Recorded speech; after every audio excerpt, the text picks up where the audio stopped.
लाल किले का हर एक पत्थर बोलता है, लाल किले का हर एक पत्थर बोलता है, इतिहास मिटाने वाले ना कभी आए थे ना कभी आएंगे।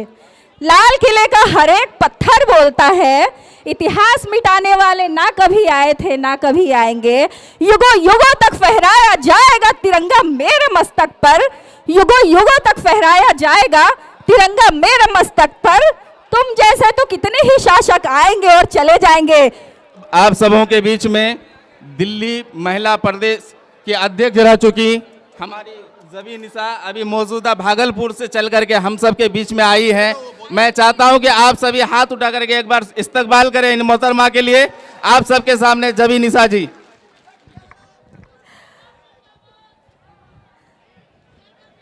सबसे पहले तो कोचा धामन की जनता को मेरा सलाम नमस्कार। जवाब आना चाहिए अस्सलाम वालेकुम। हाँ, ये हुई ना बात। और जहाँ तक रहा नाम का सवाल, तो मेरा नाम जबीन शम्स निज़ामी है और मैं अभी पटना से चल करके आप लोगों के बीच आई हूँ। और मेरा आने का मकसद जो है वो जाहिर सी चीज़ है कि मैं अपनी माँओं और बहनों के लिए यहाँ पे आई हुई हूँ। आप सभी जानते हैं हम आधी आबादी हैं और ख़ास तौर से अगर सीमांचल की बात की जाए तो 70% महिलाएं वोटर हैं, लेकिन हम हमेशा हक और अधिकार से वंचित रखा जाता है। तो मेरी कोशिश यही है कि मैं उनकी आवाज़ को अपनी आवाज़ में मिला करके मजबूत करूं। और शुरुआत करती हूं अपनी बातों से। ये तो था मेरा इंट्रोडक्शन।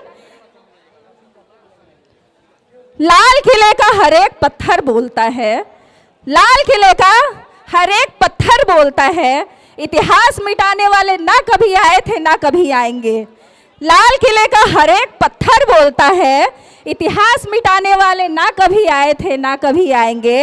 युगों युगों तक फहराया जाएगा तिरंगा मेरे मस्तक पर, युगों युगों तक फहराया जाएगा तिरंगा मेरे मस्तक पर। तुम जैसे तो कितने ही शासक आएंगे और चले जाएंगे, है कि नहीं? बताओ तो फिर आवाज आनी चाहिए ना भाई, आवाज आनी चाहिए, आती रहनी चाहिए, मजबूती दिखनी चाहिए। और आज हमारे भाई हैं सरवर आलम साहब, जिनके लिए हम सभी आज यहाँ पे इकट्ठा हुए हैं। तो खास तौर से मेरी जो महिलाएं, माएँ और बहनें जो पीछे खड़ी हुई हैं, जिन तक शायद मेरी आवाज़ पहुंच पा रही है या नहीं पहुंच पा रही है, अगर वो मुझे सुन रही हैं तो कम से कम एक बार हाथ उठा करके मुझे जवाब दीजिए कि मेरी आवाज़ उन तक पहुंच रही है। सभी को मेरा सलाम, मेरा नमस्कार।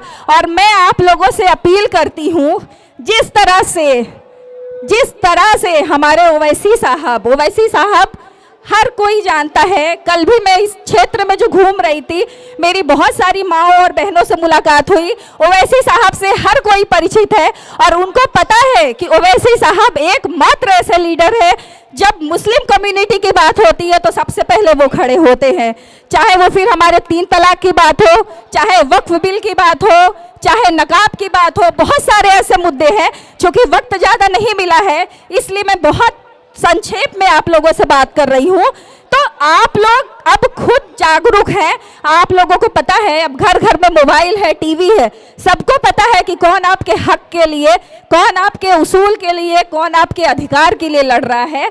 और आज अगर आप एक नहीं होंगे, जिस तरह से आज हमारे मुस्लिम समुदाय का हाल है, आप देखते हैं, मैं बहुत सारे क्षेत्र में जाती हूँ जहाँ पे लोगों की धारणा यह है, अरे मुस्लिम महिलाएं तो हमेशा पीछे रहती हैं, उनको बोलना नहीं आता है, वो हमेशा नकाब में रहती है, वो हमेशा पीछे रहती है। तो उनको शायद ये नहीं पता है कि मुस्लिम महिलाओं की जो ताकत है ना, वो उनकी आवाज़ भी है, उनके मुंह में आवाज़ भी है। और हम अपनी ताकत को वोट में बदलने का काम करेंगे और उसकी शुरुआत आप यहीं से करेंगे। बताइए, करेंगे कि नहीं करेंगे? करेंगे ना?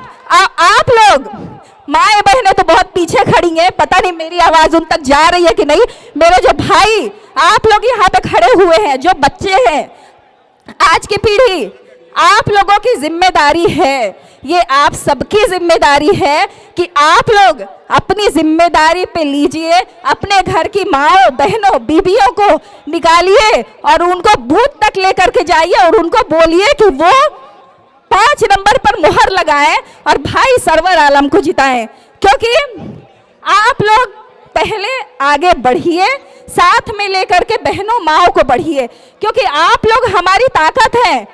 हम भी हैं, लेकिन आप लोग हमारी ताकत हैं। तो हम जब तक अपनी ताकत को साथ साथ लेकर के नहीं बढ़ेंगे, तब तक हमारा कुछ बदलने वाला नहीं है। और जिस तरह से आपने पहले भी देखा, मैं नाम नहीं लूंगी, लेकिन कुछ लोग क्या करते हैं, कुछ लोग खुद तो जीत नहीं पाते, जीतने वाले लोगों को लेकर के जाते हैं, लेकिन जब इज्जत, सम्मान और अधिकार देने की बात आती है तो वो पीछे कर देते हैं। तो आज यहाँ पे लड़ाई है अपने हक की, अपने अधिकार की, अपने सम्मान की। और मुझे पूरी उम्मीद है इस बार जो इतिहास बदलेगा ना, वो कोचाधामन की इस विधानसभा से उसकी शुरुआत होगी। बताओ होगी कि नहीं होगी? होगी ना? होनी चाहिए, होनी चाहिए। और अब जरूरत है जागरूक होने की, क्योंकि मुस्लिम कम्युनिटी का जितना शोषण होना था वो हो चुका है, हो रहा है। हर जगह हमारी जो हैसियत है ना, सिर्फ हमको पीछे ठेल दिया जाता है। तो अब जरूरत है आगे बढ़िए, अपना अधिकार लीजिए, अपना हक लीजिए और अपनी आवाज को बुलंद कीजिए। लास्ट में 2 लाइनें हैं मेरी माओ और बहनों को समर्पित है। बहुत पुरानी लाइनें, लेकिन इस मंच से मुझे लग रहा है कि अगर मैं बोलूंगी तो मेरी माओ और बहनों को ताकत मिलेगी। जज्बात से खाली न समझना हमको, जज्बात से खाली न समझना हमको, महरूम सवाली न समझना हमको, जज्बात से खाली न समझना हमको, महरूम सवाली न समझना हमको।